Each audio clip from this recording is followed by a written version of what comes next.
Bonjour, je voudrais vous parler aujourd'hui de la situation en Haïti sur l'enquête par rapport à l'assassinat du président, puisque le New York Times vient de publier un article extrêmement intéressant, extrêmement documenté, qui revient sur les circonstances de l'assassinat du président Jovenel Moïse.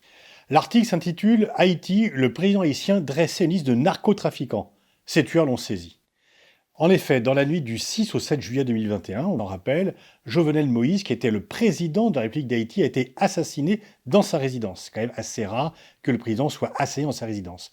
Les commanditaires de cet assassinat ont été officiellement inconnus, mais le New York Times vient de publier une très longue enquête, très documentée, qui revient sur les circonstances de la mort de l'ancien président haïtien. Le journal relate un réseau politico-mafieux dont le président Jovenel Moïse était issu, mais contre lequel il avait finalement décidé de s'élever. Des décisions qui seraient à l'origine de son assassinat, on dirait une série dans Netflix ou un véritable scénario hollywoodien.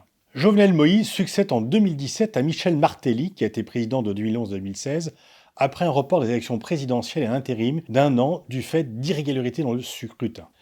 Jovenel Moïse avait dans un premier temps été le partenaire d'affaires des différents hommes influents dont plusieurs sont par la suite soupçonnés d'être impliqués dans des trafics de drogue. C'est ainsi qu'il va rencontrer Charles Kiko Saint-Rémy, qui n'est autre que le beau-frère de l'ancien président Michel Martelly. Personnage pour le moins sulfureux, M. Saint-Rémy a reconnu avoir été impliqué dans le trafic de drogue avant de se ranger les camions et de se réorienter vers une activité plus légale, l'industrie de l'anguille. C'est dans ce domaine que Jovenel Moïse travaillait à ses côtés avant de se lancer dans l'industrie bananière. C'est donc via Saint-Rémy qu'il va rencontrer Michel Martelly. Michel Martelly, ne pouvant, du fait de la Constitution, réaliser 2 mandats consécutifs à la tête de l'État haïtien, il s'agit pour lui de trouver un successeur. L'ancien président trouve dans Jovenel Moïse le parfait candidat, un entrepreneur d'origine modeste, ce qui peut plaire à la population, qui est plus noir de peau que lui, donc plus représentatif. Et il pense qu'il va pouvoir le contrôler et retrouver son poste et surtout ne pas être inquiété pour les différentes affaires de détournement de fonds dans lesquelles il est sévèrement impliqué. Bref, un homme de paille qui va tenir la place. Jovenel Moïse ayant lui-même bénéficié du système de corruption en place sous son prédécesseur, ayant reçu d'importantes sommes d'argent via des subventions, pas toutes justifiées, il pense qu'il va être parfaitement contrôlable. Et à son arrivée, Jovenel Moïse renvoie les dirigeants d'unités de corruption qui enquêtaient sur son propre cas. Sa campagne de Moïse a été en fait menée par les équipes de Martelly, par Martelly lui-même, qui d'ailleurs n'hésitait pas à faire de l'ombre à son protégé, qui n'était considéré que comme un homme de paille. Comme le rappelle le New York Times, la femme de Martelly allait jusqu'à déclarer « Jovenel est une propriété ». Mais, arrivé au pouvoir, c'est toujours Martelly et Saint-Rémy, la famille, les parrains, qui tenaient les rênes et qui choisissaient les collaborateurs et membres du gouvernement de Moïse. Il lui impose ainsi la présence de Dimitri Hérard, membre des équipes de sécurité de Martelly, qui va devenir le chef de la police de protection de Jovenel Moïse. Hérard est lui-même impliqué dans différentes affaires, notamment le trafic de cocaïne et d'armes. Moïse n'entretient pas de bonnes relations avec lui, qui était pourtant en charge de sa propre sécurité.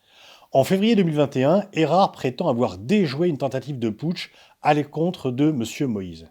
Le président dénonce l'oligarchie et les élites du pays, les désignant comme étant à l'origine de cette tentative de coup d'État. C'est alors qu'il va prendre de façon surprenante un virage anti-corruption et de lutte contre les trafics. Il fait compiler un dossier sur les différents réseaux qui agissent dans le pays, récolte des noms et prend des mesures importantes contre la nébuleuse du commerce d'anguilles, gérée par Saint-Rémy, qui servirait à blanchir l'argent des trafics. Il fait également détruire une piste d'atterrissage clandestine, qui servirait de trafic, notamment de voies de passage entre les producteurs d'Amérique du Sud et les consommateurs d'Amérique du Nord. Il projette également de nationaliser un port sous le contrôle des proches de Martelly, qui sert d'entrée à des cargaisons d'armes dans le pays à différents trafics. Enfin, il tente également de reprendre le contrôle des douanes, les économistes haïtiens estimant que le pays perd environ 500 millions de dollars par an à cause de la corruption au sein des douanes. Bref, il s'attaque au système, il multiplie les mesures qui touchent les intérêts de ceux qui l'ont mis en place. La nuit de son assassinat, aucun coup de feu n'a été échangé entre les assassins du président et les forces de protection de ce dernier, dirigées par Hérard, ce qui laisse supposer quand même une très grande complicité, et que ces derniers ont laissé volontairement rentrer le commando. Lorsque le président a demandé de l'aide, personne n'est venu. Comme en témoigne la femme de Moïse qui a survécu à ses blessures, les assassins ont pris le temps, après avoir tiré, de mettre la main sur les documents qu'ils étaient visiblement venus chercher. Le fameux dossier, la fameuse liste des hommes politiques et entrepreneurs impliqués dans le trafic de drogue en Haïti et que le président Moïse Jovenel comptait remettre aux autorités américaines. Le 20 juillet, Ariel Henry, proche de Martelly, devient Premier ministre. Il avait été en contact avec l'un des hommes en charge du commando, Joseph Félix Badiot, quelques heures avant et après l'assassinat du président. De nouvelles élections auront lieu l'an prochain en Haïti. Martelly, qui vit à Miami, a déjà annoncé sa candidature et est le favori des sondages. Le système mafieux à la tête de l'État haïtien n'est donc pas prêt de disparaître si rien ne se passe d'ici là. On estime que les 2 tiers de la population haïtienne sont touchés par le chômage, que la situation économique est dramatique, particulièrement depuis le tremblement de terre de 2010, qui a ravagé le pays et fait près de 230 000 morts, et détruit la plupart des infrastructures. Alors bien sûr, il y a l'héritage historique de Haïti, mais tout ceci n'explique pas tout. En 60, Haïti est au même niveau économique que la République dominicaine. Aujourd'hui, par habitant, la République dominicaine est 7 fois plus riche qu'Haïti. Haïti se classe au 159e rang sur 189 en termes de PIB par habitant, entre la Birmanie et le Bénin, et 169e également en termes d'indice de développement humain, entre l'Afghanistan et le Soudan. La République dominicaine se place 87e. L'indice de corruption de Transparency International classe Haïti au 170e rang sur 180 pays.